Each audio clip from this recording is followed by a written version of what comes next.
अस्सलाम वालेकुम। दुरूद शरीफ पढ़ लो।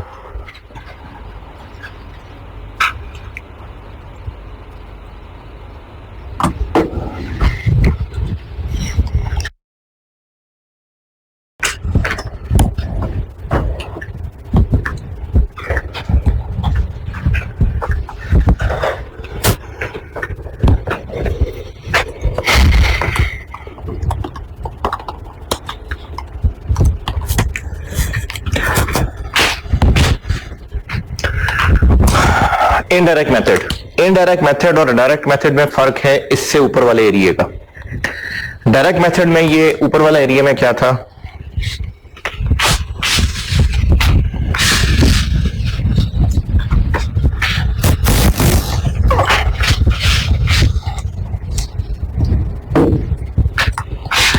डायरेक्ट मेथड में यहां से यहां तक क्या है, receipts from customers,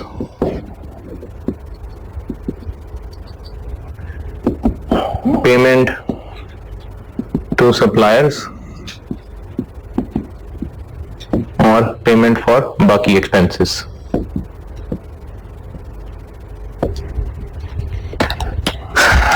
indirect method में कैश फ्लोज लिखने की बजाय हम स्टार्ट करते हैं प्रॉफिट बिफोर टैक्स के। मैंने पिछली क्लास में बात यह एंड की थी, एंड नहीं मतलब पिछली क्लास में बात यह की थी कि ये एक बिफोर टैक्स फिगर है, क्योंकि टैक्स पेड इसके बाद आ रहा है, तो फिर ये बिफोर टैक्स फिगर है।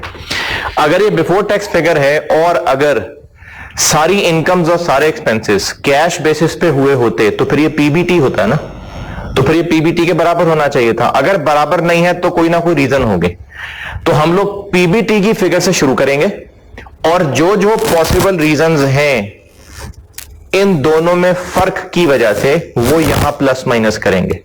और अगर बस वही रीजंस हैं तो इसमें ये सब प्लस माइनस करने के बाद आंसर किसके बराबर आ जाएगा, क्या जेनेटिक फंक्शन।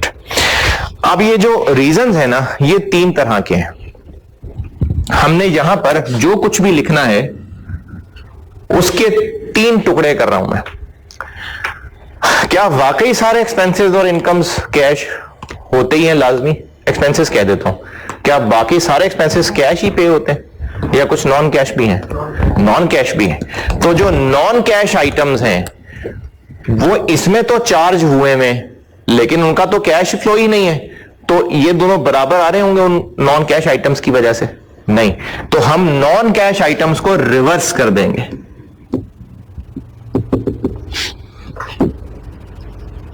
रिवर्स करेंगे, यानी प्रॉफिट निकालते हुए डेप्रिसिएशन एक्सपेंस चार्ज हुआ है, कैश तक पहुंचना है, क्या करें? डेप्रिसिएशन एक्सपेंस चार्ज हुआ है, ऐड बैक कर दें। लॉस ऑन डिस्पोजल चार्ज हुआ है, ऐड बैक कर दें। इंपेयरमेंट, अमॉर्टाइजेशन, ये सब चार्ज हुए हैं, सारी नॉन कैश हैं, ऐड बैक कर दें।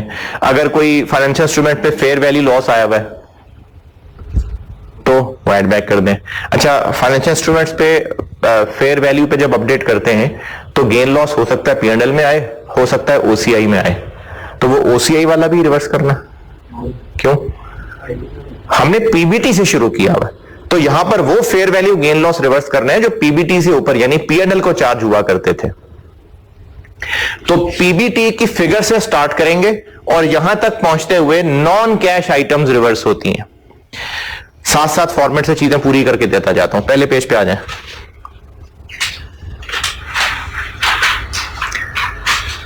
देखें, पीबीटी से स्टार्ट किया, सबसे पहले क्या ऐड हो रहा है? डेप्रिसिएशन, अमॉर्टाइजेशन, इंपेयरमेंट, ये सब नॉन कैश चीजें हैं। इसी तरह से आगे चलते हैं। Loss on disposal of asset, impairment loss, ये नॉन कैश है। इसी तरह टोटल इंटरेस्ट तो नहीं, नीचे बैड डेट एक्सपेंस, ये नॉन कैश है। फिर फेयर वैल्यू लॉस, ये नॉन कैश है। तो ये non cash expenses add back कर दिए। इसी तरह लेस में आते हैं,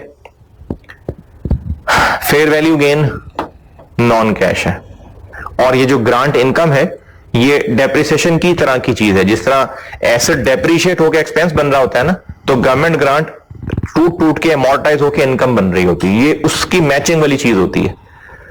ये IS 20 आप खुद ही पढ़ लीजिएगा या देखूंगा अगर एंड पे दिल किया, टाइम दिल तो खैर नहीं, टाइम हुआ तो रिवाइज करा दूंगा, क्योंकि ये है अब कैफ 5 के अंदर, FR1 ये CFAP में नहीं है अब, तो आप इसको खुद ही अपने तौर पे कर सकते हैं। अगर मौका मिला, टाइम मिला, तो हो सकता है आखिरी दिनों में मैं 2 4 5 मिनट में टपा दूं उसको। तो गवर्नमेंट ग्रांट, जिस तरह एसेट डेप्रिशिएट होता है, एसेट डेप्रिशिएट होकर एसेट कम होता जाता है, डेप्रिसिएशन एक्सपेंस बनता जाता है, उसी की मैचिंग के लिए गवर्नमेंट ग्रांट लायबिलिटीज में होती है, वो तोड़ तोड़ के इनकम बनाते जाते हैं। तो जो डेप्रिसिएशन का रीजन है सेम ग्रांट इनकम का रीजन है, तो वो भी नॉन कैश, ये भी नॉन कैश, तो हम इनको रिवर्स कर रहे हैं।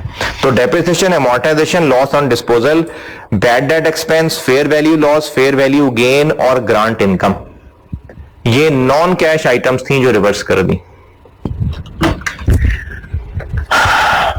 दूसरी चीज, कुछ ऐसे एक्सपेंसेस और इनकम्स हैं जो उन आइटम से रिलेटेड हैं जिनको एज अ कैश फ्लो हमने अलग से बता ही देना है। जैसे हमने इसके नीचे अलग से इंटरेस्ट एक्सपेंस नहीं, इंटरेस्ट पेड दिखाना है ना, डिविडेंड रिसीव्ड अलग से आना है, इंटरेस्ट रिसीव्ड आना है। इन तीनों चीजों से रिलेटेड एक्सपेंस इनकम इसमें ऑलरेडी शामिल है। फर्ज करते हैं आसानी के समझने के लिए कि कोई पेएबल रिसीवेबल नहीं है, तो इंटरेस्ट एक्सपेंस ही इंटरेस्ट पेड होगा, तो हमने इंटरेस्ट पेड नीचे दिखा देना है ना, और इंटरेस्ट एक्सपेंस इसमें ऑलरेडी चार्ज हुआ है, तो डबल डबल हो जाएगा। तो क्या करें, इंटरेस्ट एक्सपेंस ऐड बैक कर दें। इसी तरह फर्ज करें डिविडेंड इनकम ही डिविडेंड रिसीव्ड है, तो हमने नीचे डिविडेंड रिसीव्ड दिखाना है ना, तो जब नीचे डिविडेंड रिसीव्ड दिखाना है और ऊपर डिविडेंड इनकम ऑलरेडी एडेड है, तो डबल हो जाएगा, तो लेस कर दें। सेम रीजन इंटरेस्ट इनकम का है। तो ये तीन items, interest expense, interest income और डिविडेंड इनकम, ये तीनों हमने चूंकि अलहदा से नीचे बतानी है, इनकम एक्सपेंस नहीं, इनकी रिसीव पेमेंट बतानी है लेकिन अलग से बतानी तो है, तो प्रॉफिट के अंदर भी ये इंक्लूडेड है, तो डुप्लीकेशन हो जाएगी, इसलिए इनको भी रिवर्स कर देते हैं।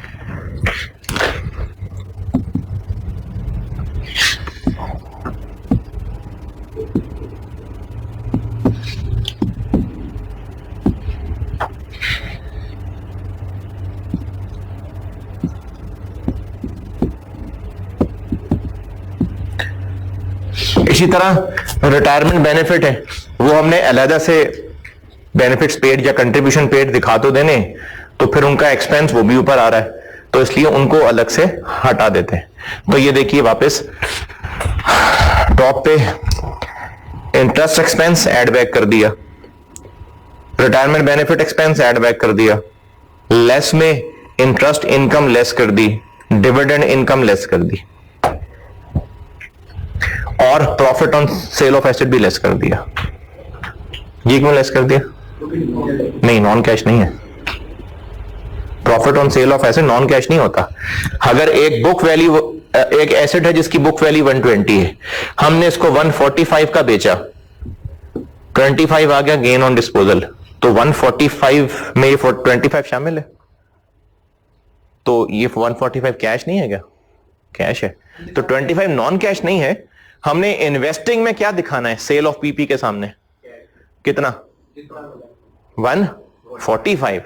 तो 145 जब दिखाएंगे तो 25 होगा ना उसमें, और इसमें भी profit on disposal of asset शामिल है, तो डबल हो जाएगा, इसलिए वो भी लेस कर दिया। तो वो आइटम्स जो हमने कैश फ्लो पे अलहदा से दिखाई देनी है वो भी रिवर्स कर देते हैं।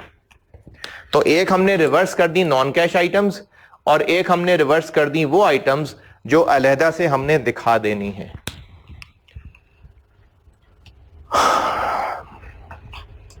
ये सब एड लेस करने के बाद एक फिगर तक पहुंचे, उसको कहते हैं operating profit before working capital changes. लेकिन अगर आप ये अंग्रेजी ना भी लिखें तो कोई मसला नहीं है, यानी आप सिर्फ क्या करें, उन सब का एड लेस करके नीचे एक सब टोटल कर दें जिसके आगे अंग्रेजी कुछ ना लिखे, कोई मसला नहीं है।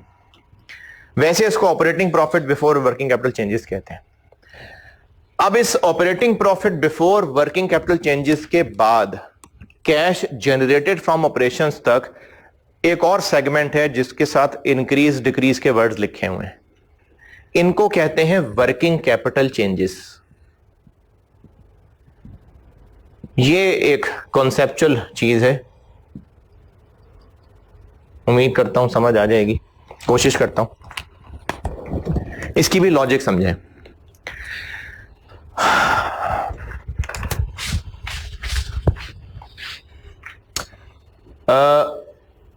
ये जो रिसीट फ्रॉम कस्टमर्स है, कैश फ्लो ये है या सेल्स है? कैश फ्लो क्या है? ये। तो कैश फ्लो तो रिसीट्स हैं, लेकिन अभी पीबीटी में क्या शामिल है? सेल्स।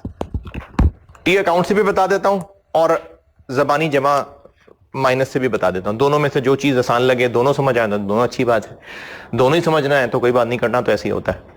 पहले जबानी समझें। अगर ओपनिंग डेटर्स, ओपनिंग 50 थे ओपनिंग और क्लोजिंग 80 है, तो इसको हम इंक्रीज इन डेटर्स बोलेंगे कि डिक्रीज इन डेटर्स? इंक्रीज कितने से? 30। 50 ओपनिंग थे और क्लोजिंग 80 है, तो हम ये कह सकते हैं कि पिछले तो नहीं मिले, इस साल की सेल में से भी 30 नहीं मिले, तो इस साल की सेल्स में से भी 30 नहीं मिले, बाकी मिल गए। तो सेल्स में से 30 निकाल दें तो रिसीट्स आ जाएंगी ना। तो अभी ऊपर पीबीटी में क्या शामिल है?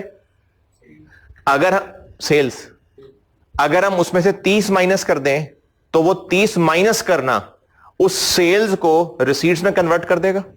और ये 30 को भी मैंने क्या बोला?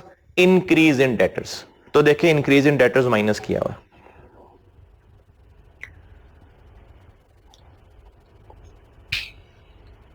ठीक है। अच्छा, इसको अकाउंट से भी देख लें अगर उससे समझ आता है तो। डेटर के अकाउंट में बिल्कुल सिंपल सा अकाउंट, बीडी, सेल्स, कैश और सीडी। सिंपलेस्ट तो यही है। कैश फ्लो क्या है? ये फिगर कैसे निकालूं? सेल्स प्लस ये माइनस ये, यानी sales minus CD plus BD, ये कैश हो जाएगा। अच्छा, सीडी बीडी को अगर मैं इकट्ठा कर दूं, इनको मिला दूं,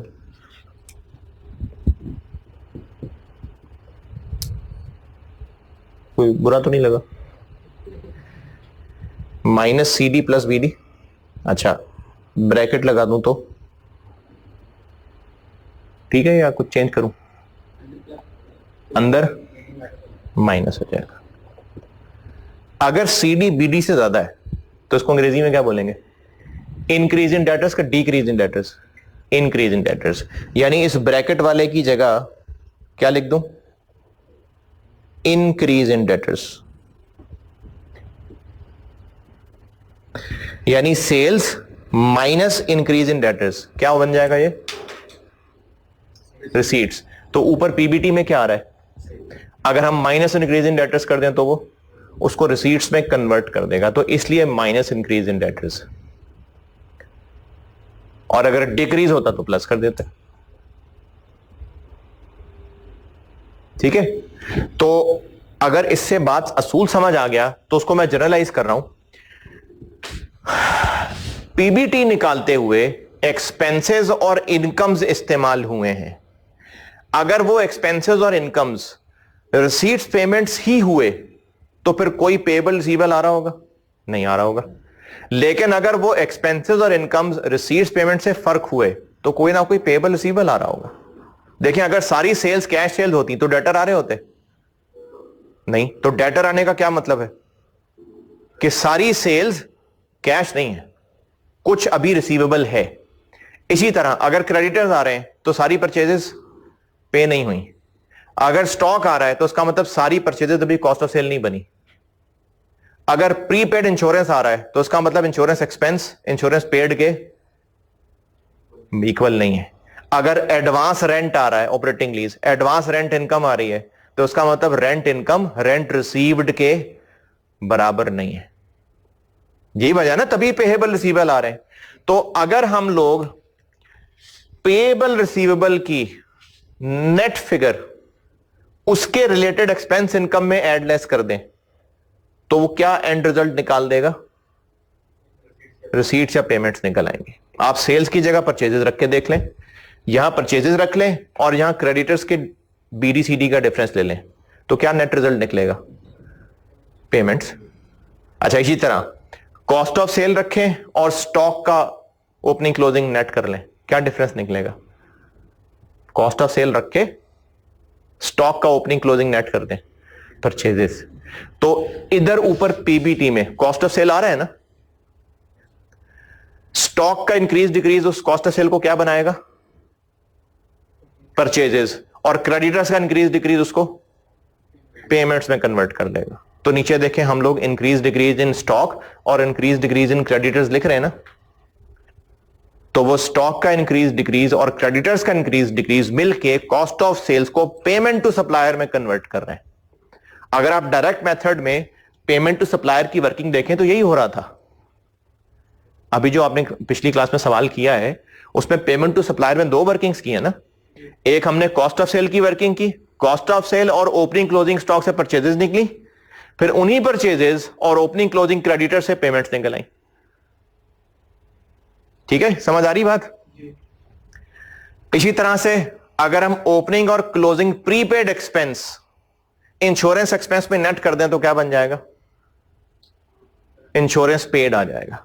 तो ये जो वर्किंग कैपिटल चेंजेस हैं, ये करंट एसेट, वर्किंग कैपिटल कहते हैं current assets minus current liabilities को। तो वर्किंग कैपिटल चेंजेस होती हैं करंट एसेट्स और करंट लायबिलिटीज में शामिल वो पेएबल और रिसीवेबल्स जिनसे रिलेटेड एक्सपेंसेस इनकम्स इसमें शामिल हैं। तो वो पेएबल रिसीवेबल की इंक्रीज डिक्रीज यहां लिखने से क्या जादू हो रहा है? उसमें शामिल एक्सपेंसेस इनकम्स जब इस पेएबल रिसीवेबल के उछलनी से गुजरते हैं तो पेमेंट रिसीट बन जाती है। ये होती हैं वर्किंग कैपिटल चेंजेस। समझ आई कि इधर उधर ही हो, इधर उधर ही हो? समझ आया कुछ? तो वर्किंग कैपिटल चेंजेस क्या है? करंट एसेट्स और करंट लायबिलिटीज में वो पेएबल और रिसीवेबल जिनसे रिलेटेड इनकम एक्सपेंस इधर है। तो उन पेएबल रिसीवेबल की इंक्रीज डिक्रीज यहां लिखना उन एक्सपेंसेस इनकम्स को कैश में कन्वर्ट कर देता है। जिस तरह मैंने समझाया है डेटर्स का, एक एक का समझा सकता हूं, लेकिन अगर आपको असूल समझ आ गया तो बस लगा ले सब पे। लेकिन वो पेएबल रिसीवेबल जिनका रिलेटेड एक्सपेंस इनकम ऊपर है, जैसे करंट लायबिलिटीज में इंटरेस्ट पेएबल आ रहा होगा, करंट लायबिलिटीज में इंटरेस्ट पेएबल आ रहा होगा, इंटरेस्ट पेएबल की इंक्रीज डिक्रीज लिखूं यहां? क्यों नहीं? क्योंकि मैंने इंटरेस्ट एक्सपेंस ऐड बैक कर दिया और हटा दिया वहां से। तो जब इंटरेस्ट एक्सपेंस ही हटा दिया तो उसका पेएबल क्या करना है? इसी तरह से टैक्स पेएबल आ रहा होगा करंट लायबिलिटीज में, टैक्स पेएबल वो बाद में आना है। हम तो शुरू ही पीबीटी से किए हैं, तो जब हमने शुरू ही पीबीटी से किया है, टैक्स एक्सपेंस ही नहीं लिखा, तो टैक्स पेएबल की इंक्रीज डिक्रीज क्या करनी है? डिविडेंड पेएबल की इंक्रीज डिक्रीज, वो कोई एक्सपेंस थोड़ी है डिविडेंड पेएबल के अगेंस्ट, तो उसका भी इससे कोई ताल्लुक नहीं है। इसी तरह करंट लायबिलिटीज में कुछ शॉर्ट टर्म लोन आ रहा है या लीज लायबिलिटी का करंट पोर्शन आ रहा है तो करंट लायबिलिटी में आ रहा, उसकी इंक्रीज डिक्रीज दिखाएंगे, उसका कोई एक्सपेंस नहीं है। लीज लायबिलिटी का कोई एक्सपेंस थोड़ी है। तो ये गिनती की कुछ 4-5 चीजें बनती हैं, आप याद भी कर लें तो चलेगा। अब आइए, जो पेज 2 के एंड पे मैंने एग्जाम नोट्स लिखे हुए हैं, नोट्स में पेज 2 पे देखें, मैंने एग्जाम नोट्स लिखे हुए हैं, उसमें नंबर 2 नोट पढ़ लें। पेज 2 पे एग्जाम नोट्स में नंबर 2 पढ़ लें।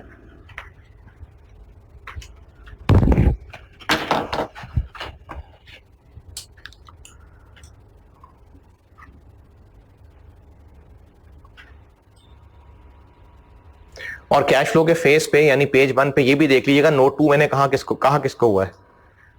ये जो वर्किंग कैपिटल वाला सेगमेंट है ना, इस सारे पोर्शन को मैंने नोट 2 लगाया हुआ है।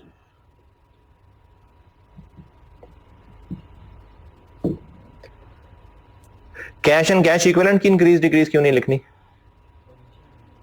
नहीं, उसकी इंक्रीज डिक्रीज तो सारा कैश फ्लो है। ये सारा कैश फ्लो क्या है? ये कैश एंड कैश इक्विवेलेंट की इंक्रीज डिक्रीज ही तो है। तो फिर उसको अलग से क्या दिखाना है? टैक्स पेएबल रिसीवेबल क्यों नहीं दिखा रहे? क्योंकि पीबीटी से शुरू किया हुआ है। डिविडेंड पेबल रिसीवेबल क्यों नहीं दिखा रहे? क्योंकि डिविडेंड पेबल तो एक्सपेंस नहीं है, और डिविडेंड इनकम जो भी थी वो हमने रिवर्स कर दी। इंटरेस्ट रिसीवेबल पेबल क्यों नहीं दिखा रहे? क्योंकि वो रिवर्स कर दिया, नीचे अलग जो दिखाना है। और इसी तरह से अगर कोई और लीज लायबिलिटी का करंट पोर्शन है, कोई शॉर्ट टर्म लोन है, कोई अगर हमने प्लांट उधार पे खरीदा है तो उसका भी तो पेबल आ रहा होगा ना करंट लायबिलिटीज में, वो भी नहीं आना है अंदर पेबल रिसीवेबल की इंक्रीज डिक्रीज में।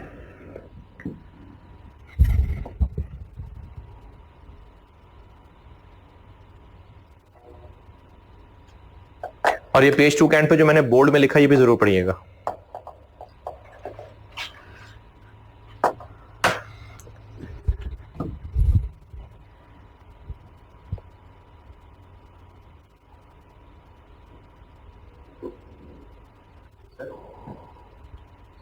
अदर इनकम वगैरह जैसे किसी को मैनेजमेंट सर्विस प्रोवाइड कर रहे हैं जी, यहाँ पे तो उसका इफेक्ट आ जाएगा, लेकिन ये वाली है इसमें तो कोई दूसरी जो रिसीट्स हो रही है वो कहीं आ रही है। अच्छा, इसमें भी ना अगर वो हमारा मेन सोर्स ऑफ बिजनेस है तो वो उसमें कवर हो जाएगा, यानी वो भी रिसीव फ्रॉम कस्टमर्स हैं। जैसे बैंक की कैश फ्लो होगी ना तो उसका तो मेन होता ही इंटरेस्ट रेवेन्यू है, तो वो यहीं आ रहा होगा। लेकिन अगर वो कोई ऐसी चीज नहीं है, कोई अदर इनकम टाइप है, तो इसके नीचे उसकी रिसीट दिखा देंगे। अगर हमारा मेन सोर्स ऑफ रेवेन्यू है तो उसमें कवर होगा, लेकिन अगर कुछ एक्स्ट्रा चीज है तो वो नीचे अलग से दिखा देंगे। ये जो क्वेश्चन 2 अभी हमने सिर्फ इससे ऊपर ऊपर किया ना, उसमें है इस तरह की चीज, तो वो अलग से दिखाई हुई है। कोई मेंटेनेंस सर्विसेज हैं शायद।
हाँ जी, ओके। ये होता है इनडायरेक्ट मेथड। इसमें ख्याल सिर्फ इस बात का ही रखना है कि जो आपको करंट एसेट्स और करंट लायबिलिटीज में ममनुआ आइटम्स हैं, जिनकी इंक्रीज डिक्रीज नहीं दिखानी, उनका ख्याल रखना बस। ये इनडायरेक्ट मेथड में ये फर्क है डायरेक्ट मेथड से।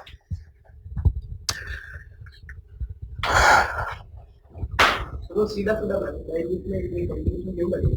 क्या एक रिकंसिलेशन की टाइप की चीज है ना ये, जो मैंने आपको कहा था कि अगर देखो ना, एक जो यूजर ऑफ फाइनेंशियल स्टेटमेंट, सारे सीए तो नहीं है ना, तो थोड़ा बहुत भी जो फाइनेंस की सेंस समझता है वो सोचेगा कि इनकम एक्सपेंसेस कैश पे ही होते होंगे, तो वो सोचेगा कि क्यों ना ये पीबीटी के बराबर होता। एक जहन देखें, फाइनेंशियल स्टेटमेंट्स पढ़ने वाला इन्वेस्टमेंट एनालाइज करने, वो एक इन्वेस्टमेंट एडवाइजर हो सकता है जो फाइनेंशियल स्टेटमेंट्स का एनालिसिस कर रहा है। वो ये देखना चाहेगा कि कंपनी की कैश जनरेशन उसके इनकम एक्सपेंसेस से कंपैटिबल है कि नहीं। अगर नहीं है तो फिर इसका मतलब उसका बिजनेस में फ्लॉ है कि वो इनकम्स कमाया जा रहा है, पैसा नहीं मिल रहा, एक्सपेंसेस किए जा रहे हैं, पैसा पे नहीं हो रहा, इसमें एक मिस मैच है। तो ये देखने के लिए आईएएस कहता है कि आप रिकंसाइल करके दिखाएं। जो डायरेक्ट मेथड भी इस्तेमाल करते हैं ना, वो भी नोट्स में ये रिकंसाइल करके दिखाते हैं, क्योंकि फाइनेंशियल स्टेटमेंट्स बहुत सारे लोगों के लिए बनती हैं, तो उसमें जो इन्वेस्टमेंट एडवाइजर जो एनालिसिस कर रहे होते हैं उनको ये जरूरी होता है एनालिसिस करना। जी, कि वो उनको इनकम एक्सपेंसेस को पेमेंट रिसीट में कन्वर्ट कर रहा है बस।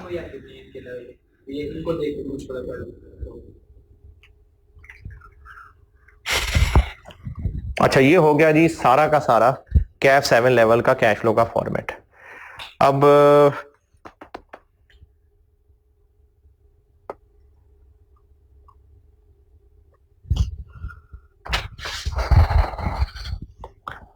वो जो सवाल मैंने एक डाला हुआ है क्वेश्चन 1 और ये जो क्वेश्चन 2 पूरा है, ये कर लेंगे, चलूं आगे, या सारा फॉर्मेट डिटेल से तो डिस्कस कर लिया मैंने, वर्किंग्स करेंगे कोशिश, या बोर्ड पे करूं? हैं यार, वो इतने ज़हीन लोग बाकी नहीं हो सकता ना हो कि बाकी से भी पूछ रहा हूं। कर लेंगे।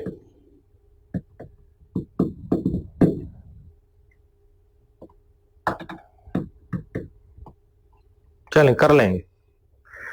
तो अब आप लोग ये काम करें कि बेशक लेक्चर पॉज कर दें, और ये जो क्वेश्चन 1 2 है ना, ये कम अज कम है, मैंने कम अज कम ये किया है कि कैफ 7 का, अब तो कैफ 5 में होते हैं ये, लेकिन कुछ 2-3 साल पहले कैफ 7 में होते थे, 3 साल पहले। तो मैंने ये किया है कि कैफ 7 का एक डायरेक्ट मेथड और एक इनडायरेक्ट मेथड का क्वेश्चन ये दिए हैं आपको, ये कम अज कम है।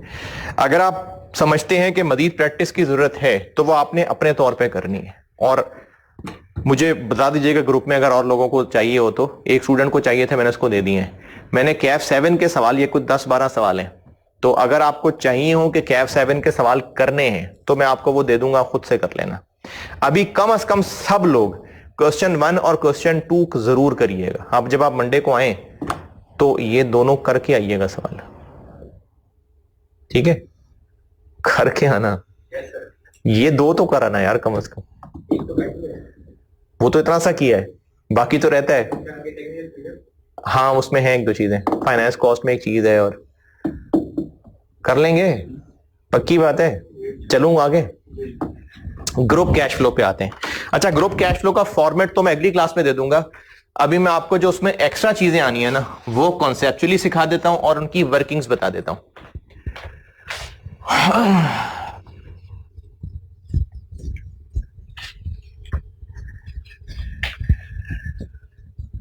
ग्रुप कैश फ्लो का फॉर्मेट मैं करूंगा डिस्कस अगली क्लास में। वो आज मुझे उम्मीद नहीं थी कि फॉर्मेट तक पहुंचूंगा, इसलिए मैंने उसको अभी प्रिंट आउट की शक्ल में नहीं किया, लेकिन उसमें जो मेन चीजें हैं उनकी वर्किंग्स और उनका कॉन्सेप्ट डिस्कस कर रहा हूं।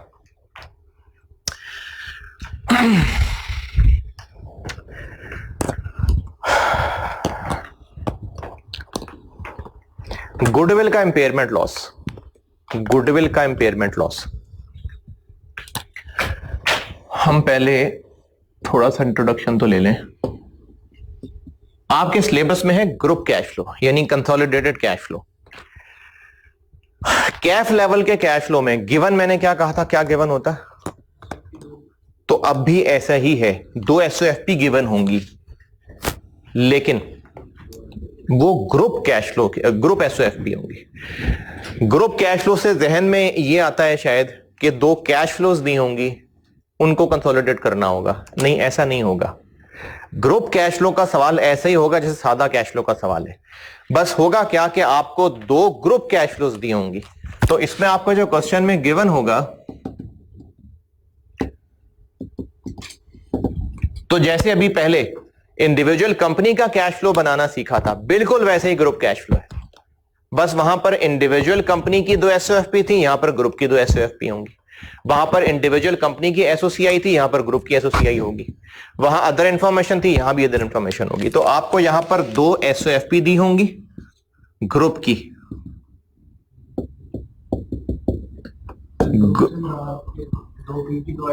नहीं नहीं नहीं नहीं, मतलब कंसोलिडेटेड।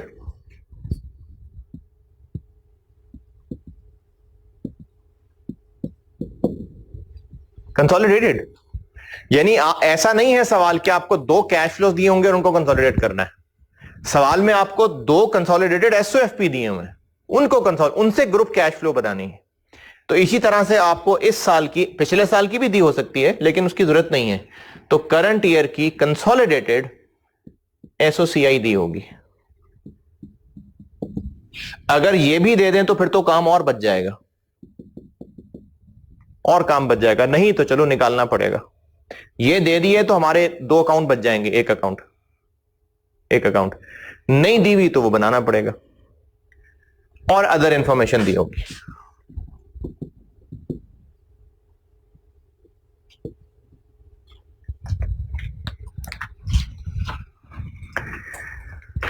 इनमें आपको एक दो वर्किंग डिस्कस कर रहा हूं अभी, फिर कल जब फॉर्मेट दूंगा ना अगली क्लास में, तो फिर उस फॉर्मेट में भी कुछ और चीजें भी होंगी, लेकिन वो बगैर वर्किंग के भी हो जाएंगी। तो अभी जो नई वर्किंग्स हैं बस वो आपको बता देता हूं।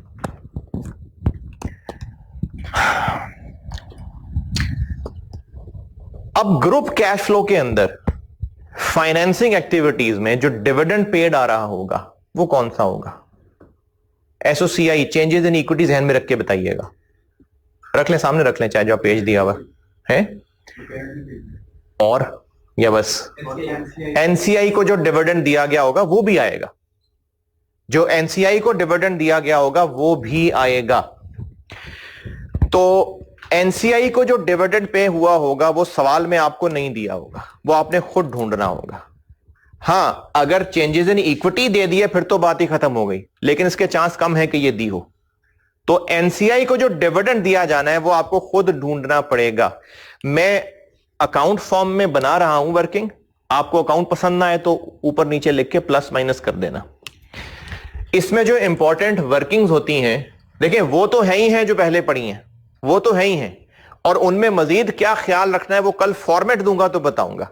अभी मैं आपको नई वर्किंग्स बता रहा हूं। तो कुछ इंपॉर्टेंट वर्किंग्स हैं उन रेगुलर वर्किंग्स के अलावा, जो स्पेसिफिकली कंसोलिडेटेड कैश फ्लो की चीजें हैं,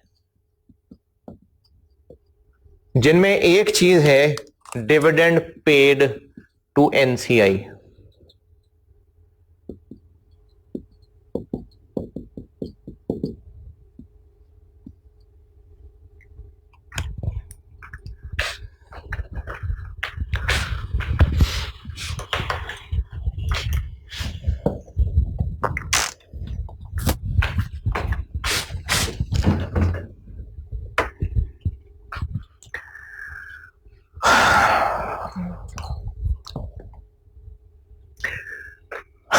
चेंजेस इन इक्विटी में एनसीआई वाला कॉलम, अगर सामने पेज है तो वो पेज सामने रख लें, नहीं है तो जबानी अगर याद हो तो आप उसको चाहे एनसीआई वाले कॉलम की शक्ल में याद रख लें, चाहे टी अकाउंट की शक्ल में याद रख लें।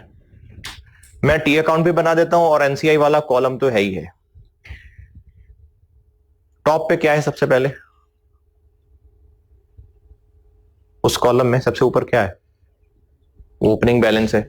तो इसमें सबसे पहले इसका एक ओपनिंग बैलेंस होगा। ये आपको कहां से मिलेगा? यहां से। और इसी तरह ये गिवन है। अच्छा, एसओसीआई से क्या मिल जाएगा?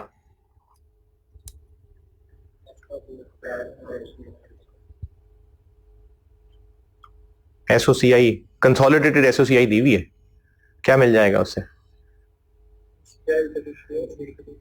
Total comprehensive income attributable to NCI.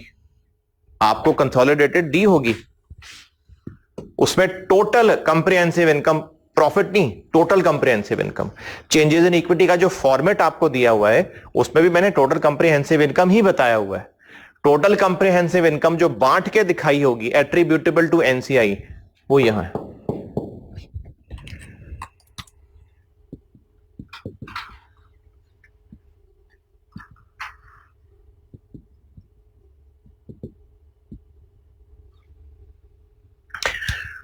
और कल एक और चीज नई सिखा दी थी उसमें, क्या?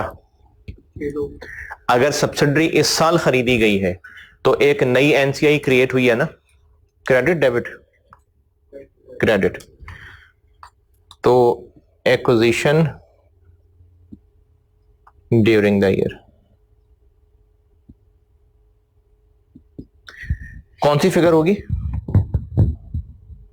ये कल बताई थी, वो जो वैल्यू ऑफ एनसीआई लिखते हैं ना वो फिगर होगी, और ये आपको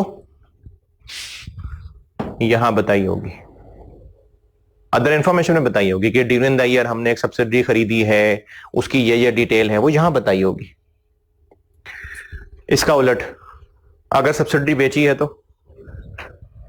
वो भी कल सिखाया था, उसमें भी एक वैल्यू ऑफ एनसीआई होती है, कौन सी?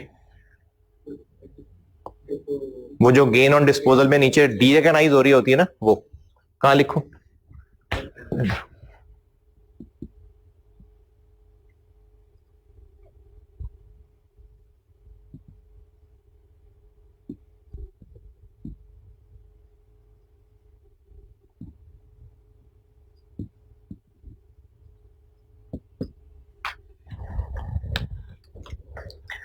अब इसको बैलेंस करेंगे तो एक ही चीज है जो डेबिट साइड पे मिलेगी, वो है डिविडेंड टू एनसीआई। अच्छा, डिविडेंड पेड टू एनसीआई या डिक्लेयर्ड? चेंजेस इन इक्विटी में क्या आएगा? डिक्लेयर्ड, वो यहां निकलेगा।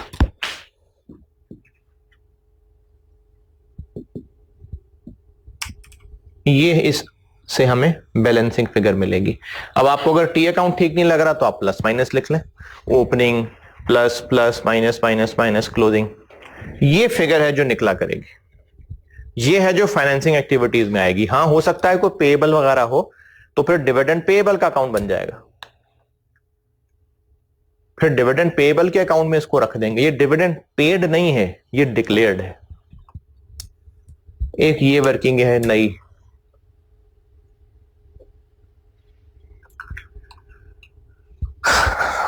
फिर इसके अलावा एक नई वर्किंग है गुडविल का इंपेयरमेंट लॉस। ये कहां लिखूंगा मैं कैश फ्लो में? हाँ जी, ये वो जो यहां मैंने बताया था ना पीबीटी वाली चेंजेस, उसमें नॉन कैश आइटम थी ना इंपेयरमेंट, तो उसमें गुडविल की भी इंपेयरमेंट आ रही होगी। अच्छा, अब आपको सवाल में ये ढूंढनी कैसे है। टी अकाउंट ना बनाना हो तो आप प्लस माइनस में लिख लेना। चूंकि आपको कंसोलिडेटेड एसओएफपी दी होंगी दो, इस साल की भी और पिछले साल की भी, तो उससे क्या मिल जाएगा?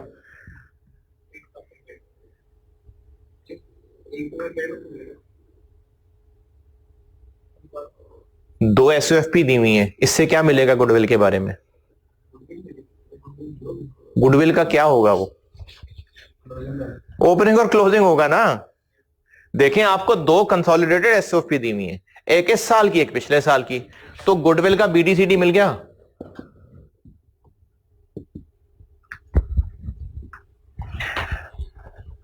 अदर इंफॉर्मेशन में अगर इस साल हमने कुछ सब्सिडी खरीदी है तो उस पे आने वाली गुडविल तो इस साल ही अराइज हुई है ना, वो तो ओपनिंग में नहीं थी।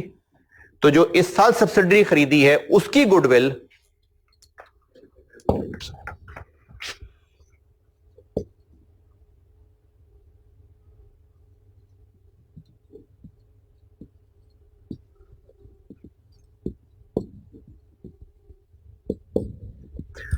और इसी का उलट वो जो गेन ऑन डिस्पोजल की वर्किंग कर रहे होते थे उसमें क्या आता था? नेट एसेट्स डी रिकॉग्नाइज में गुडविल आती थी ना, तो वो भी हमें कहां से मिलेगी? यहां से। तो वो जो गुडविल हमने डी रिकॉग्नाइज की होगी वो यहां आ जाएगी।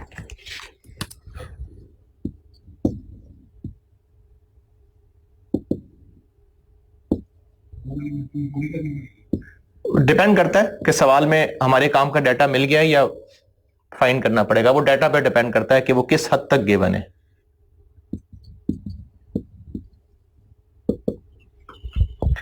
जी, तो आप कह रहे हैं कि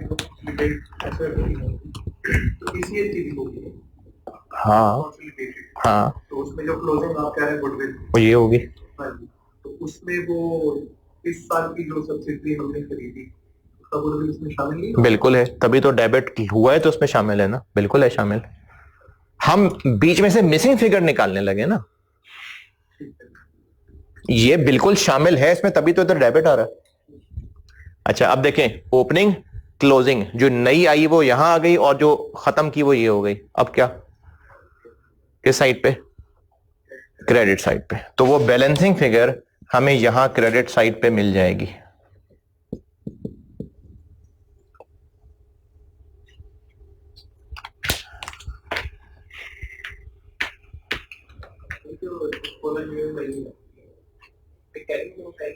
कैरिंग अमाउंट लिखते हैं हम, उस फॉर्मेट में देखो कैरिंग अमाउंट, हाँ कैरिंग अमाउंट। असल में देखो वो जितनी इंपेयर हुई होगी वो इंपेयरमेंट यहां आ रहा होगा, और जो बाकी बच गई होगी ये वो है। हम तो इंपेयरमेंट बैलेंसिंग करके निकाल रहे हैं ना, वरना असल में क्या हुआ होगा, ओपनिंग बैलेंस में वो गुडविल थी, थोड़ी इंपेयर हुई, जो बाकी बची वो डीरिकॉग्नाइज हो गई, तो वो जो डीरिकॉग्नाइज हुई वो कैरिंग अमाउंट ही ना।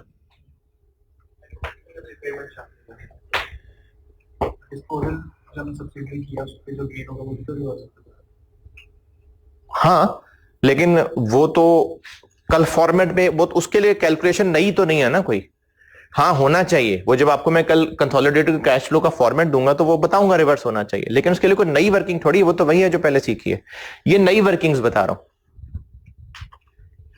सवाल में हमें इम्पेयरमेंट कोई परसेंटेज कुछ भी नहीं दिया, हमने खुद से सारी चीजें करके वर्किंग बैक करके हमने इम्पेयरमेंट कर दिया। कैश फ्लो में यही तो हो रहा है।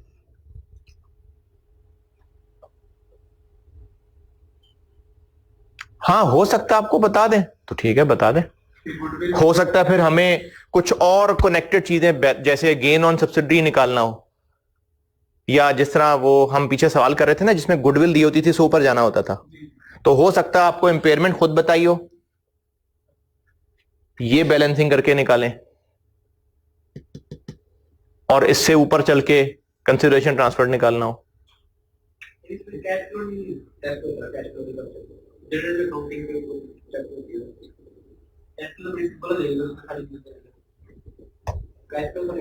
हाँ जी मतलब सिंगल एंट्री टाइप चीज है, ये मिसिंग फिगर्स निकालनी है। देखो अगर आपको इंपेयरमेंट दे दी तो फिर शायद कुछ और मिसिंग निकलवाना होगा। अच्छा जी, जो हमें डिविडेंड सब्सिडरी से मिल रहा है वो तो इंटर कंपनी कैश फ्लो है ना, क्योंकि एस से आउट हो रहा है, पी को इन हो रहा है, तो वो कैश फ्लो के फेस पे आना चाहिए। नहीं, कैश फ्लो में तो ग्रुप पॉइंट ऑफ व्यू से तो वो कोई कैश फ्लो नहीं है, लेकिन क्या हम एसोसिएट को भी कंसोलिडेट कर रहे होते हैं? नहीं, एसोसिएट के बैलेंसेस तो नहीं ना कंसोलिडेट कर रहे होते, तो वो जो एसोसिएट से डिविडेंड हमें मिला है वो कैश फ्लो में आना चाहिए, बिल्कुल आना चाहिए। तो डिविडेंड फ्रॉम एसोसिएट हमें नॉर्मली सवाल में निकालना पड़ रहा होगा।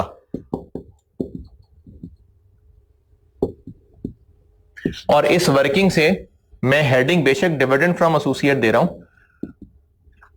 लेकिन डिविडेंड दे के एक और चीज मिसिंग निकलवाई जा सकती है। हेडिंग मैंने बेशक डिविडेंड दी है, लेकिन इसमें एक और चीज लिखूंगा तो हो सकता है वो मिसिंग फिगर निकलवाई जाए और डिविडेंड दिया हो। अच्छा अब इक्विटी मेथड पे गौर करें।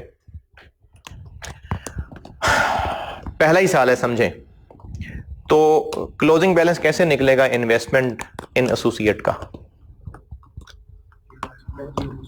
इन्वेस्टमेंट आगे ऐड क्या किया होगा? रिटेन अर्निंग्स और ओसीआई का हिस्सा। रिटेन अर्निंग्स प्रॉफिट ही होता है। अच्छा सिंपल रखें, ट्रांसफर नहीं है, डिविडेंड माइनस हुआ होगा।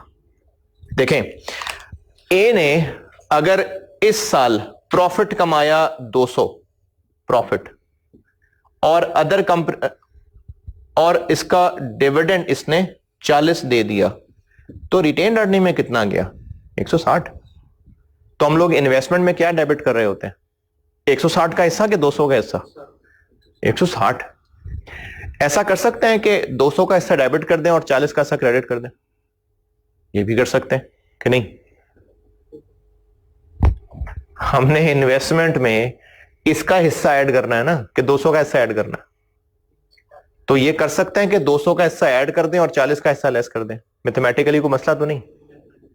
तो इन्वेस्टमेंट इन एसोसिएट के नाम से एक अकाउंट बना लेते हैं।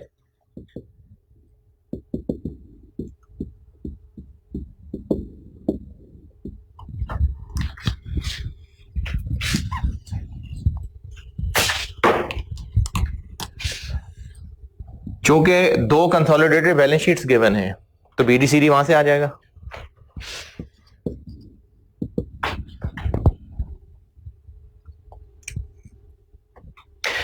और एसोसिएट में क्या डेबिट करें? एसोसिएट के प्रॉफिट्स का हिस्सा, सिर्फ प्रॉफिट्स का के ओसीआई का भी? ओसीआई का भी। तो जो शेयर ऑफ पैट है और जो शेयर ऑफ ओसीआई, और अभी भी बताया था क्या क्रेडिट कर दूं? जो उससे डिविडेंड मिला है।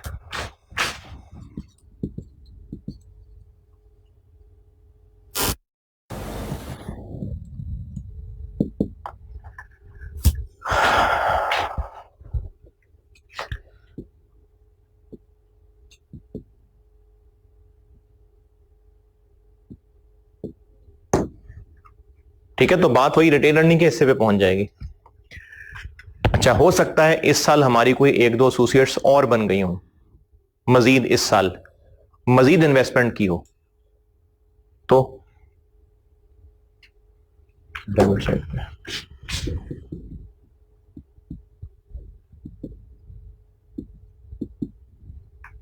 अब आपको देखें, हो सकता है सवाल में ये सब बताया हो, ये बैलेंसिंग निकालना हो सकता है ये बताया हो और ये बैलेंसिंग निकालना हो। अगर मजीद इन्वेस्टमेंट्स की हैं तो वो इन्वेस्टिंग एक्टिविटीज, और हो सकता है ये बता दिया हो ये निकालना हो तो वो डिविडेंड रिसीव्ड। तो हो सकता है आपको ये बैलेंसिंग निकालना पड़े, हो सकता है ये बैलेंसिंग निकालना पड़े। ये तो एसओसीआई दी भी है ना,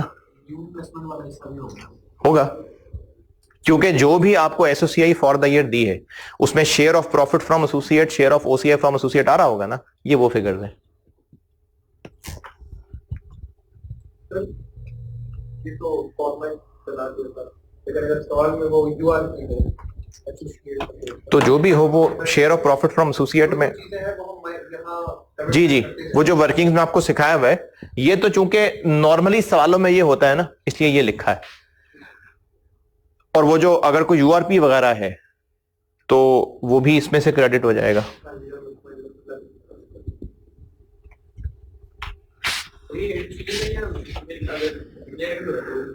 असल में तो ये डिक्लेयर्ड है, असल में डिक्लेयर्ड है। अगर रिसीवेबल है तो रिसीवेबल के अकाउंट में डाल के रिसीव्ड निकलेगा, लेकिन अगर रिसीवेबल नहीं है तो यही रिसीव्ड है।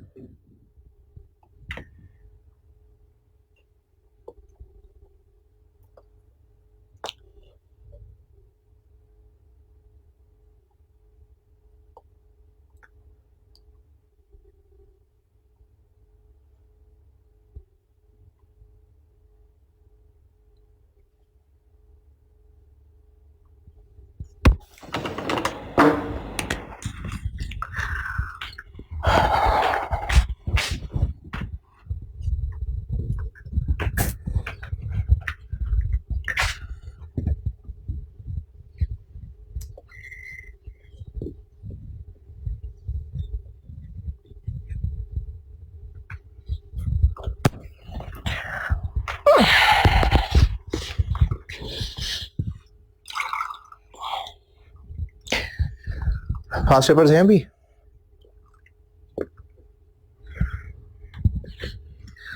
दिसंबर 16 पे आए।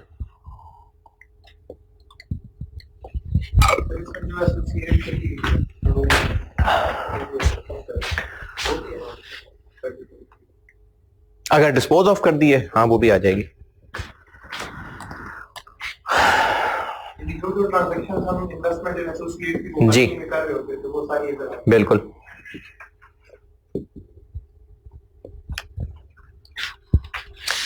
दिसंबर 16 का क्वेश्चन नंबर 5, ये अभी पूरा नहीं कर रहा क्योंकि इसमें एक दो चीजें और बतानी है, लेकिन जो बता दी है वो टुकड़ों में सवाल था। ये एक सवाल था उसमें पार्ट्स की रिक्वायरमेंट थी, तो उसमें से आपको 3 चीजें बता दी हैं, तो उनकी कर लेते हैं रिक्वायरमेंट। दिसंबर 16 में क्वेश्चन नंबर 5, दिसंबर 16 अटेम्प्ट क्वेश्चन नंबर 5।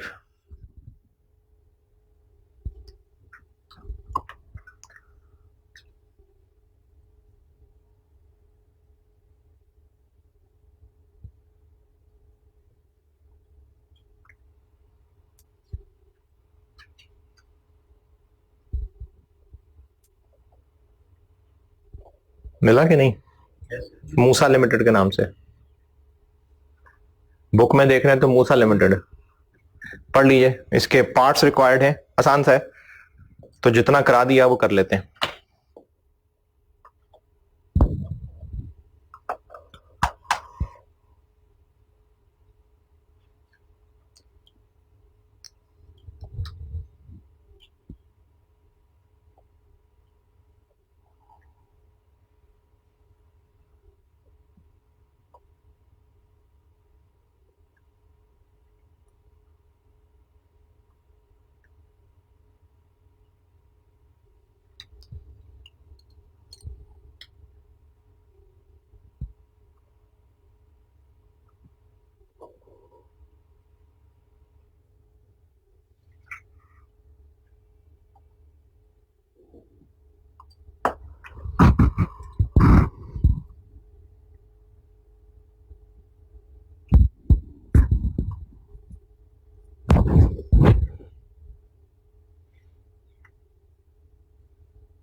जो हमने स्टेटमेंट फॉर्म में पढ़ा सारी कॉम्युनिकेशन की वो किस तरह की अकाउंट में होगी तो प्लस हो जाती है, वो अलग मेथड है,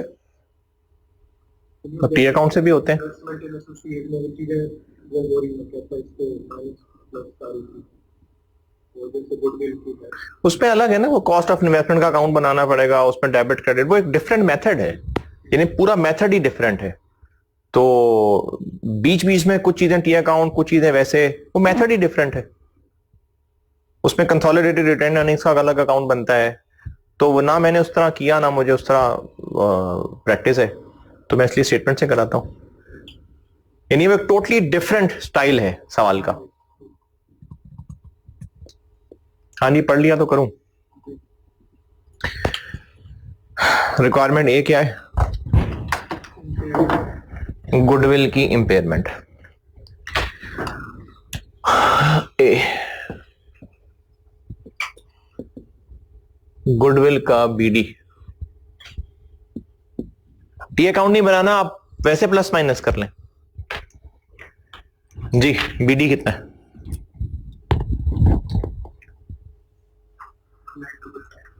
1922। सीडी 175।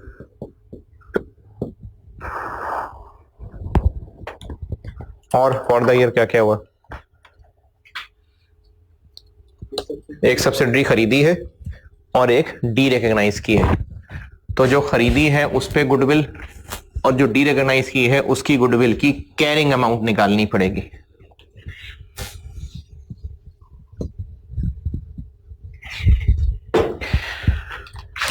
Working one. खरीदी कौन सी है? ईएल जी। इन्वेस्टमेंट या कंसिडरेशन ट्रांसफर कितनी? 200। एनसीआई इसकी फेयर वैल्यू है या प्रोपोर्शनेट है?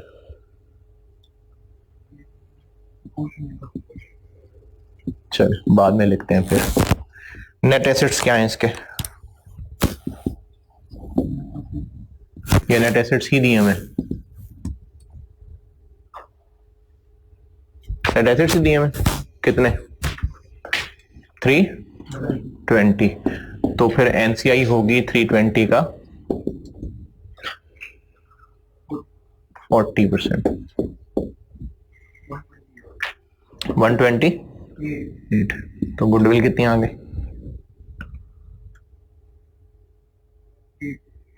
8। ये एम्पेयर हुई है? हुई भी हो तो यहां कितने लिखूंगा? अगर इसकी इंपेयरमेंट बताई होती फर्ज करें 4 एम्पेयर हो चुकी हुई है, तो यहां क्या लिखूं? 8, क्योंकि इस साल रिकॉग्नाइज तो 8 हुई है ना। डी रिकॉग्नाइज कैरिंग अमाउंट निकालनी है। देखें, इस साल जो सब्सिडरी खरीदी है उस पे गुडविल रिकॉग्नाइज तो वही है ना जो एक्विजिशन डेट पे हुई थी। तो अगर इस गुडविल के बारे में कहा भी होता कि इस साल इसमें से 2 अमाउंट इंपेयर हो भी गई हुई है, फिर भी यहां कितनी लिखूंगा? यहां 8 लिखूंगा। हाँ, जो सब्सिडरी बेचेंगे इस साल उसमें कौन सी गुडविल डी रिकॉग्नाइज कर रहे होते हैं? गेन ऑन डिस्पोजल की वर्किंग में कौन सी गुडविल लिख रहे होते हैं? वो कैरिंग अमाउंट लिख रहे होते हैं।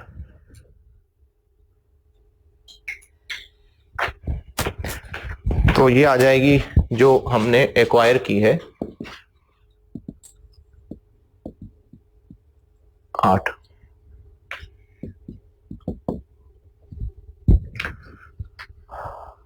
और जो डी रिकॉग्नाइज हुई है इस साल वो कौन सी कंपनी है?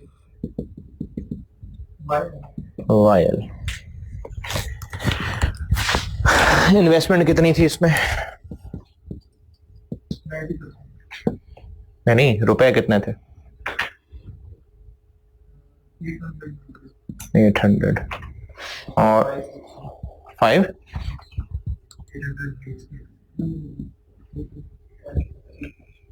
उसकी गुडविल निकाल रहा हूं मैं। गुडविल निकालेंगे, उसको एम्पेयर करेंगे तो कैरिंग अमाउंट निकलेगी। तो ये मैं वो कैलकुलेशन कर रहा हूं जो गुडविल की कैलकुलेशन, मैंने गुडविल लिखा है। एनसीए प्रोपोर्शनेट पे चले बाद में लिखते हैं। इसके नेट एसेट्स कितने थे? डेट ध्यान से देखिएगा, डेट नहीं तो कम से कम कि वो कब के बताए हुए। मैं इसकी गुडविल की वर्किंग कर रहा हूं, डिस्पोजल की वर्किंग नहीं कर रहा, गुडविल निकाल रहा हूं। 550 और कितने परसेंट खरीदा था हमने? तो इसका मतलब एनसीआई है 10%, 55।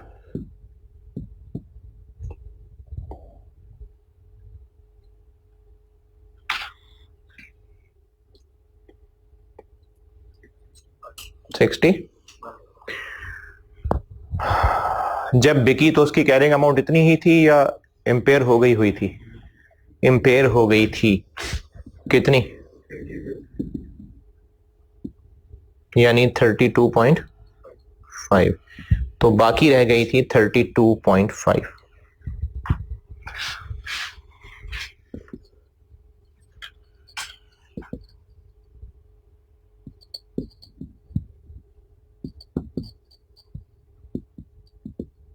अच्छा, ये चीज अगर आपको यहां मैंने तो इसलिए कहा था कि वो जो हमने डी रिकॉग्नाइज की है अगर क्लियर नहीं है या भूल जाएगा तो आप लिख लें कैरिंग अमाउंट, कैरिंग अमाउंट। और ये पूरी गुडविल जो एट एक्विजिशन थी। नहीं, वर्किंग तो दे दी, वर्किंग बना दी। कैश फ्लो का फॉर्मेट, वर्किंग का भी फॉर्मेट दो, बना तो दिया बोर्ड पे। अच्छा चलो बना दे दूंगा, वो भी दे दूंगा, वर्किंग का भी फॉर्मेट दे दूंगा।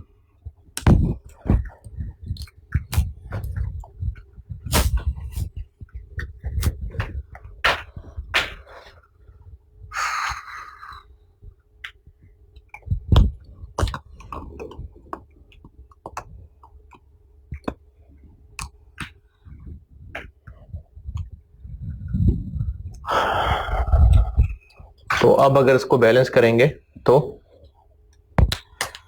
इम्पेयरमेंट आ जाएगी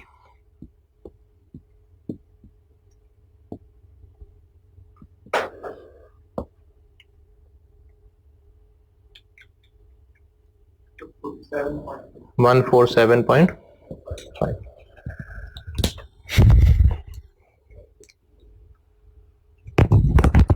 ये रिक्वायरमेंट ए थी जी, है डेफिनेटली है। अब वो जो 65 थी उसमें 32.5 इसमें चार्ज हुई और बाकी जो 32.5 बची वो डी रिकॉग्नाइज हो गई।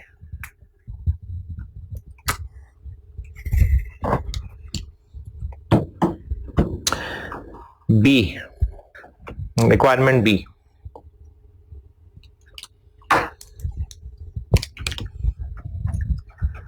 रिक्वायरमेंट बी के लिए एनसीआई चेंजेस इन इक्विटी अच्छी तरह याद है तो आप चेंजेस इन इक्विटी में एनसीआई वाला कॉलम बना लें। टी अकाउंट बनाना है, टी अकाउंट बना लें।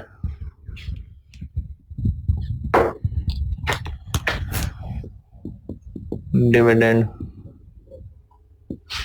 Paid to NCI, T account बनाना है, टी अकाउंट बना लें, या जिस तरह वो चेंजेस इन इक्विटी में एक स्टेटमेंट बनी होती है चाहे तो वैसे कर लें। चले वैसे कर देता हूं। ओपनिंग बैलेंस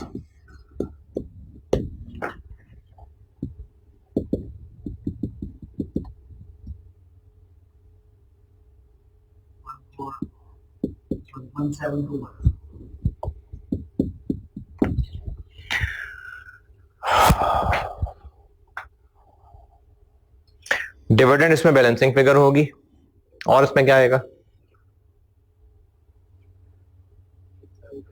इस साल जो नई सब्सिडरी खरीदी है ये उसकी एनसीआई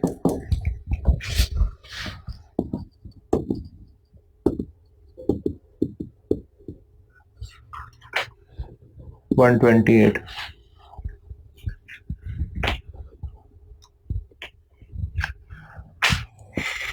इस साल जो सब्सिडरी बेची है ये 55 यहां लिख दो। ये तो उसकी एक्विजिशन पे थी ना, हमने तो लिखनी है जो एनसीआई हम डी रिकॉग्नाइज कर रहे होते हैं, निकालते हैं। और क्या आएगा इसमें? डिविडेंड बैलेंसिंग फिगर आएगी और क्लोजिंग आ जाएगा बस।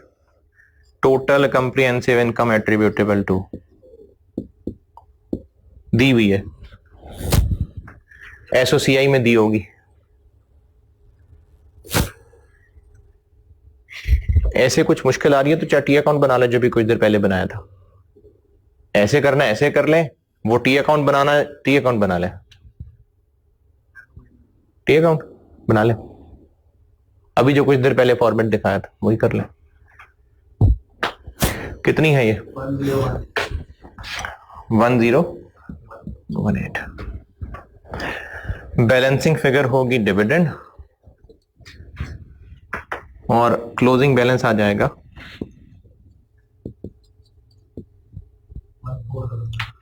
1499। डिस्पोजल की वैल्यू निकालते हैं। गेन ऑन डिस्पोजल का फॉर्मेट याद करें, उसमें हम लोग एनसीआई जो डी रिकॉग्नाइज होती है वो कैसे निकालते हैं? जो एक्विजिशन वाली थी वो लिखते हैं,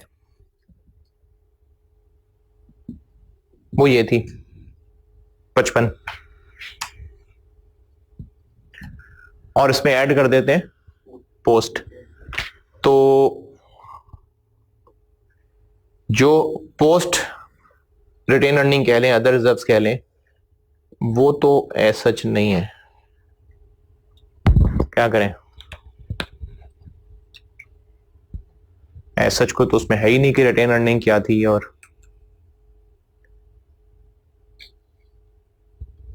फिर अकाउंट तो वो बनाया ही है मैंने,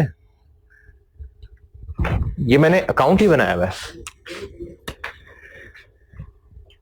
ये मैंने अकाउंट बनाया हुआ है। बीडी नहीं हो सकता और भी किसी को चाहिए हो। 1499 TCI 1018 एक्विजिशन 128 डिस्पोजल और डिविडेंड। चाहे ऐसे कर लें चाहे ऐसे कर लें। डिस्पोजल की फिगर कैसे निकालूं? रिटेन अर्निंग तो नहीं है सच। 860 और 550 का डिफरेंस क्यों? हाँ बिल्कुल।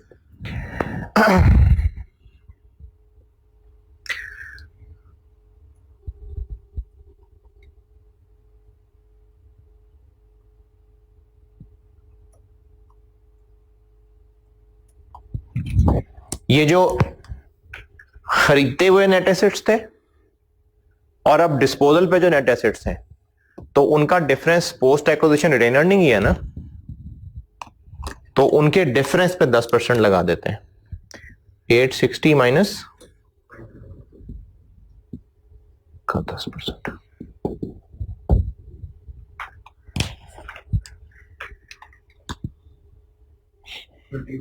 30।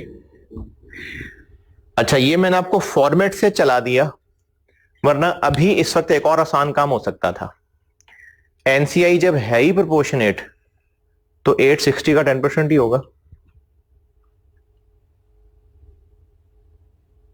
ये तो मैंने आपको फॉर्मेट से चला दिया ना, value at acquisition, post retain earning में हिस्सा।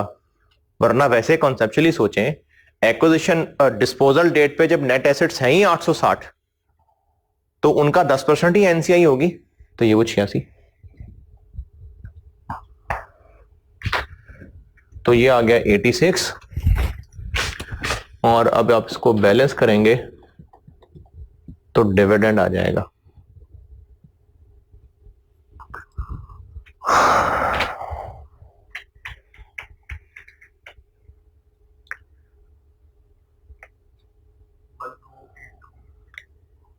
अच्छा नहीं यार, अच्छा ठीक है ठीक है। ये जो डिविडेंड निकला है, अब ये डिविडेंड डिक्लेयर्ड निकला है या डिविडेंड पेड निकला है? ये डिक्लेयर्ड निकला है, पूछा पेड है। ये अभी डिक्लेयर्ड है, कितना 1, ये अभी डिक्लेयर्ड निकला है। बैलेंस शीट में देखें कुछ मिल रहा है? डिविडेंड पेएबल आ रहा है एनसीआई का अलग से, तो यहां से निकलेगा पेड। तो यहां से तो डिविडेंड डिक्लेयर्ड ही निकलेगा, पेड बनाने के लिए उसमें से हमें पेएबल का ओपनिंग क्लोजिंग एडजस्ट करना पड़ेगा। तो ओपनिंग कितना है? 2 प्लस 1282 माइनस 4, तो पेड आ जाएगा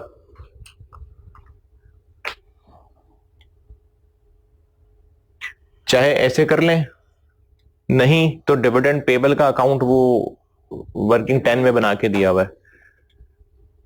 opening payable, declared, closing payable, paid 10। ये डिविडेंड पेड टू एनसीआई आ गया।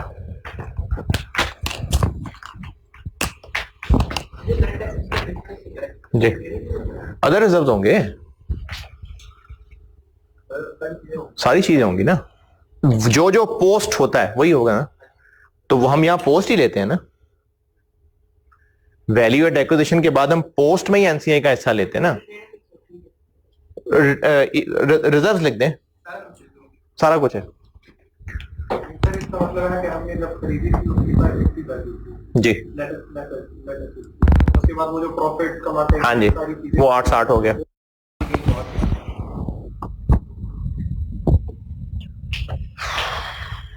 ये हो गया डिविडेंड पेड टू एनसीआई। और लास्ट चीज बाकी कल करूंगा अगली क्लास में, मतलब dividend receive from associate.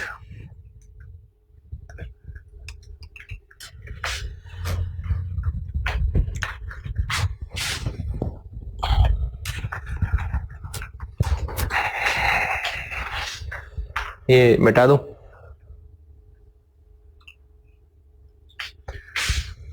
Dividend associate का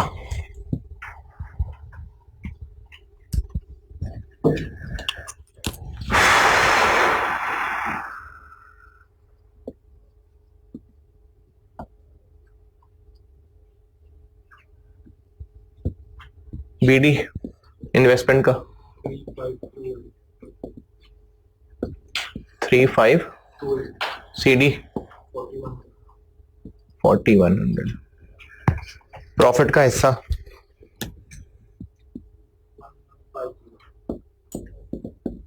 1150, ओसीआई का हिस्सा मेरा ख्याल है नहीं है ना यार? अच्छा नहीं, ठीक है ठीक है।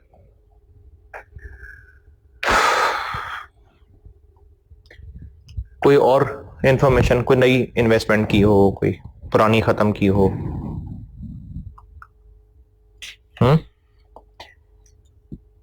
नहीं, तो फिर बाकी क्या होगा? डिविडेंड।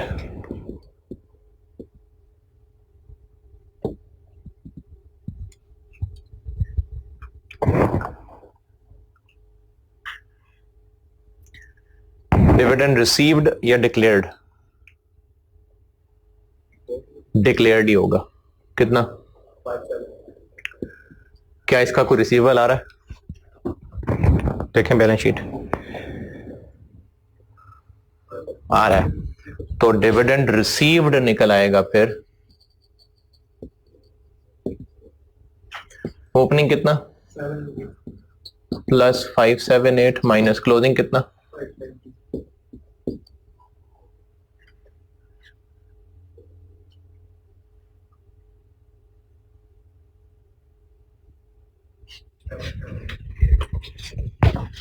7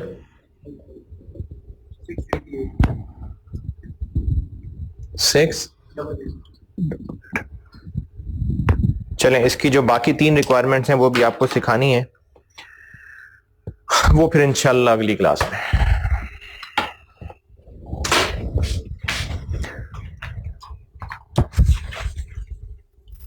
फिर वही 12 12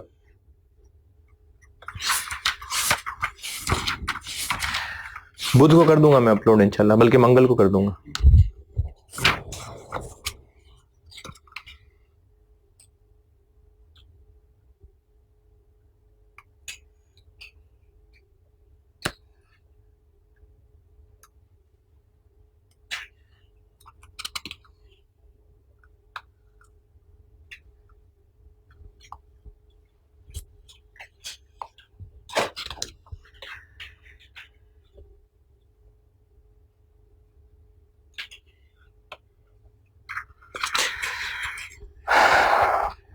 बुखारी में रिवायत है, सैयदना इब्ने उमर रज़ियल्लाहु तआला अन्हु से रिवायत है, नबी अकरम सल्लल्लाहु अलैहि वसल्लम ने फरमाया, ये हमारी फैमिली गैदरिंग्स में भी ये है। हाँ, ये एक अलग बात है कि जो छोटा है उसको बड़े के लिए एहतरामन जगह दे देनी चाहिए, ये एक अलग अदब है। कोई शख्स किसी दूसरे शख्स को उसके बैठने की जगह से ना उठाए कि खुद वहां बैठ जाए। अरे चल तू उठ जा, मुझे बैठने दे, नहीं ये सही नहीं है, ये बेअदबी है। अगली क्लास में मुलाकात होगी इंशाल्लाह।